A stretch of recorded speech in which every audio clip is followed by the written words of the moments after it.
Okay, so today we're going to continue on with section 5.1, and we'll do some of these examples, and then you'll get some work time to work on homework for 4.8 and 5.1. And so this is our first problem, and it says use the values that the secant of u is equal to -3/2, and that the tangent of u is greater than 0 to find the values of all 6 trigonometric functions. So right away, because we know secant is 1 over cosine, or cosine in this case is 1 over secant. So right away I'll find cosine u, which is 1 over secant u, which is 1 over -3/2. When I invert and multiply, then I'll get 1 times -2/3. And so that is -2/3. So that reminds me that my cosine is negative in addition to my secant being negative. So then I'm just going to kind of take a minute and think about all students take calculus.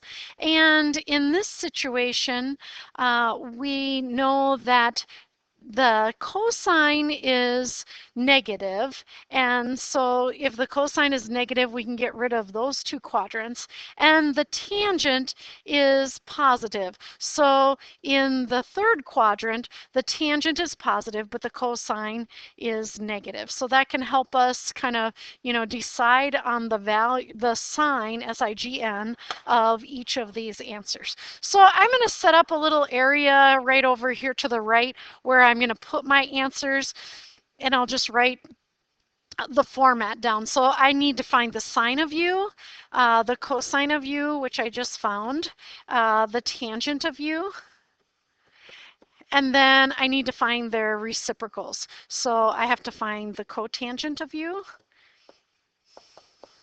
and then the secant of u, and then the cosecant of u. And so just now we know from the given that the secant of u is -3/2. We know because we just found it that the cosine of u is -2/3. And so the next thing I'm going to find is the sine of u.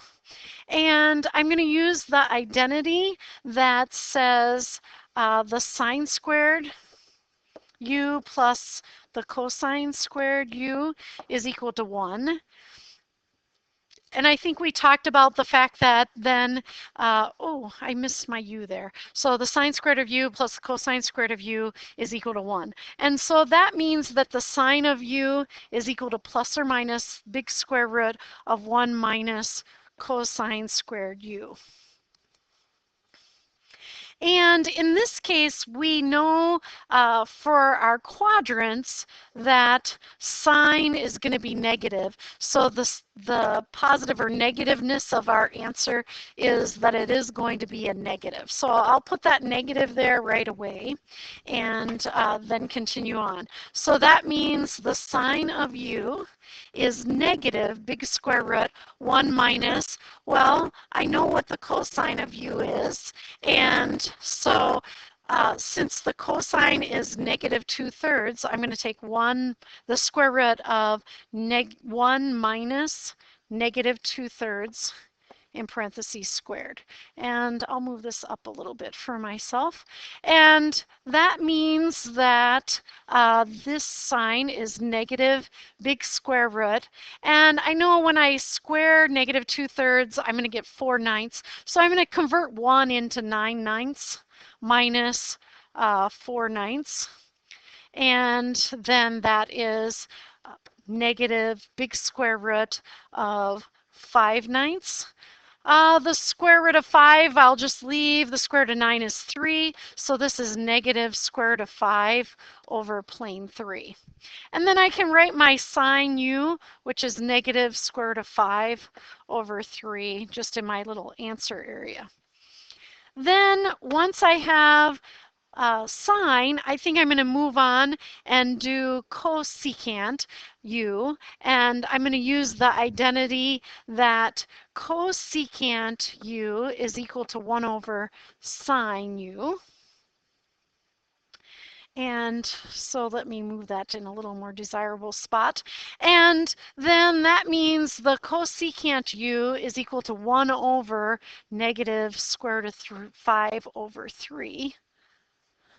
And then I'll invert and multiply again. So 1 times negative 3 over the square root of 5. And so that is negative 3 over the square root of 5, rationalizing the denominator, negative 3 square root of 5 over 5. So that's cosecant u. And then I'll just write that up at the top here again. And so cosecant u is negative 3 the square root of 5 over 5.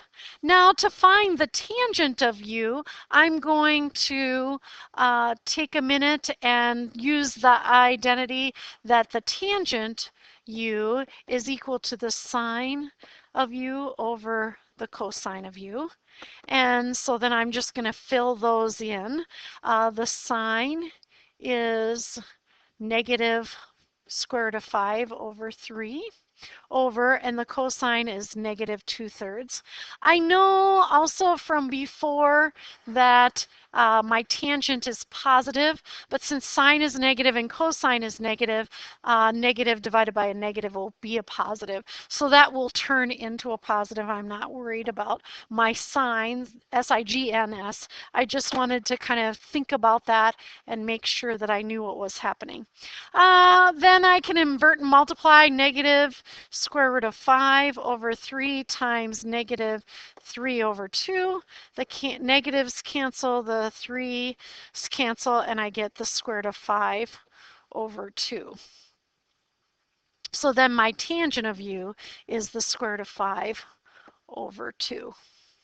Then the last thing to find is the cotangent u, and cotangent u is equal to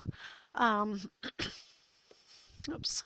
Cotangent u is equal to 1 over tangent u. So cotangent u is 1 over tangent u. And so that's 1 over, and tangent was the square root of 5 over 2. 1 over the square root of 5 over 2. So when I invert and multiply, that'll be 2 over the square root of 5. When I rationalize my denominator, that'll be 2 the square root of 5 over 5. And then I have, I'll write that up there, 2 the square root of 5 over 5. And then I found all of those trig functions. And I can check myself just by looking at that table to make sure that things that are positive, things that are negative, and that everything worked out very nicely for me. Then our next problem, number 2, is to simplify something. And so 2, we're going to simplify sine x cosine squared x minus sine x. And so we have some identities, and we do want to use those identities as we go through things. The first thing I would notice in this problem is that we have a common factor of sine, and so that would be the first thing I would do, is distribute out that common factor of sine. So that means this is sine x times cosine squared x minus 1.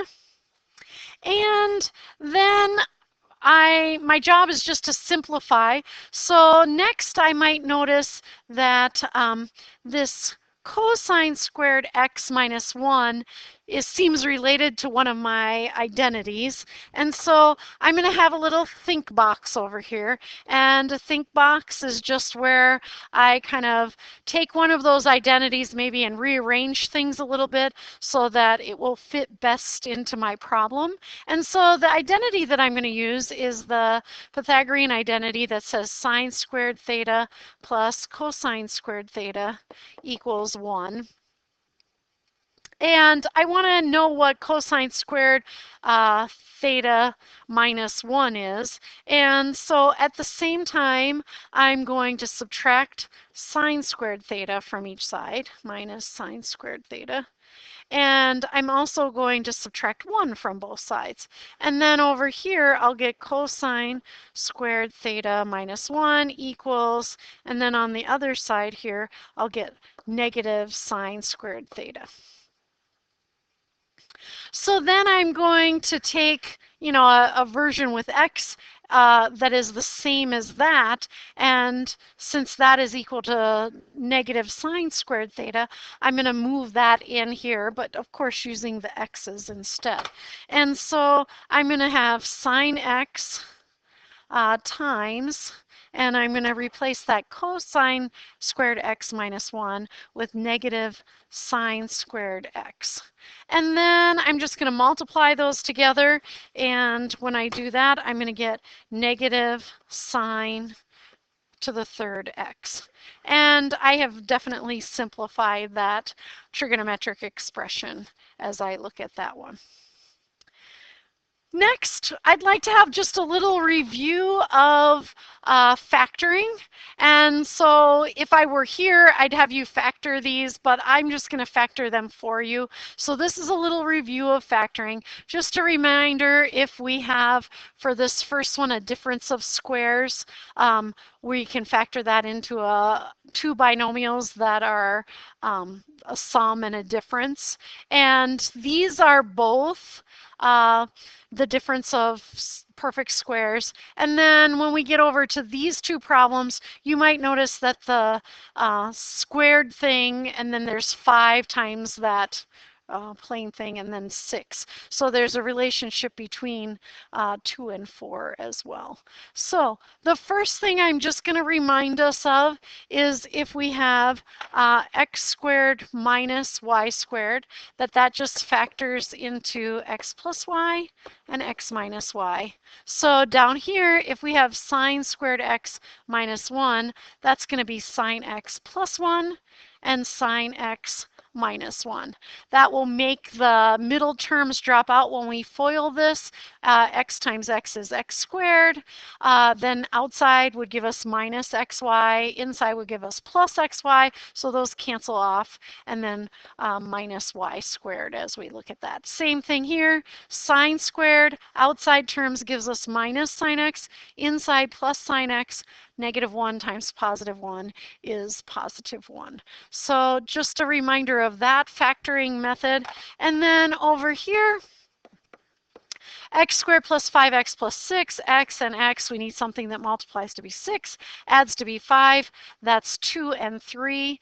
Everything's positive, so they'll be all added together. So then if it's a trig function that is as in a quadratic form, then we can say that cosine squared x plus 5 cosine x plus 6 can be factored into cosine x and cosine x in the fronts. So that'll give you cosine squared x.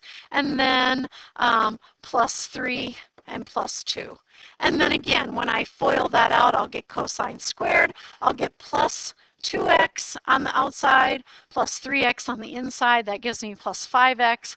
And then when I multiply those last terms, I get plus 6. So that's our little review of factoring, and then applying that a little bit to some trig functions. And then here's number 3. We want to be able to factor these. So letter A, and my A doesn't look super great there, but letter A is secant squared theta minus 1. And our job in this particular instance is to factor. So we'll just write 2 sets of parentheses, and that's going to be secant theta in the fronts, and then plus 1 and minus 1. The next one is 4 tangent squared theta plus tangent theta minus 3. And I have different versions of this one, and so I'll just kind of leave that to you. This one's a little harder for me to do not being in the room, but I'll give a couple of methods here. One method is to ask myself, what multiplies to be 4, and so that's 1 and 4, or 2 and 2, and what multiplies to be 3, or excuse me, the -3, and that's going to be -1 times 3 That's my kind of choice there. And so then I can put something in the front, and when I put something in the back, I'll just maybe put some boxes here, I guess is how I'll do that. Uh, and in the backs, I can only have the -1 and I'm going to not do that many boxes. I'll have the 1 and the 3. One of them has to be positive, one of them has to be negative. I don't really know yet as I go through that. And then I can kind of just guess and check as I go. The other methods, and you have your maybe box method as well that you can use. The other method that I have used before is you need something that multiplies to be, and that's multiplying the 4 and -3. So I need something that multiplies to be -12 and has a sum of the middle term of 1. And so something that will do that is -3 times 4 and -3 plus 4. So in that case, I can rewrite this as 4 tangent squared theta, and then minus or plus 4 tangent theta, and -3 tangent theta, and then -3, so that I'm just using these, changing that middle term, 1 tangent theta, into a 4 -3. And then I can group these in pairs, and there's a common factor of 4 tangent theta in the front, and that would make that would come out, and then we'd have tangent theta plus 1. And then in the back side here, I have a common factor of 3, so -3 times, and this would be tangent theta plus 1. And then as I kind of go further, the common factors now are tangent theta plus 1. And when I factor that out, tangent theta plus 1, then I'm left with the 4 tangent theta -3. And so however you're going to do that is perfectly fine, but I just wanted to kind of have that there and remind you, you have your methods of factoring. And so the guessing and checking method would give the same thing. The box method would also give the same thing. Then we'll do one more problem, and that is to factor this one. So this one can't factor like the other ones. So this is number 4, cosecant squared x minus cotangent x minus 3. Up until now, we've had the same trig function. In this one, we do not. So in this one, I want to have a little think box, and I want to say, well, can I change one of these into some variation of the other? And I'm going to use one of the Pythagorean identities, and the one I'm going to use is that the cosecant squared u is equal to 1 plus cotangent squared u. And I'm just going to do a direct substitution. I'm going to change this into all of that. And so I'll do that substitution now. Let me get rid of those blue lines. And I'm changing this cosecant squared x into 1 plus cotangent squared x. And then I'll just write the rest of my problem. So minus cotangent x and -3. Then I'll combine like terms a little bit, and I'll still have cotangent squared x minus cotangent x, but then I've got a -3 and a +1, so that'll be -2. And now this one will factor, and so cotangent squared x is cotangent x in the fronts, and then something that multiplies to be 2 adds to be -1, so I get a 2 there and a 1 there. And since it's minus cotangent, that'll be a minus, and that will be a plus. And so there is my solution for number 4 that I was asked to factor. So I think that's as far as I'm going to go with that, and that took me almost 20 minutes. So now you have some time to work on homework 4.8 and 5.1. And remember, I want it to be a quiet library-like environment. So if you are going to work with somebody, make sure you're working and on task and that you are not interrupting others. So you're working quietly. Thank you and have a great weekend, and we will see you on Tuesday.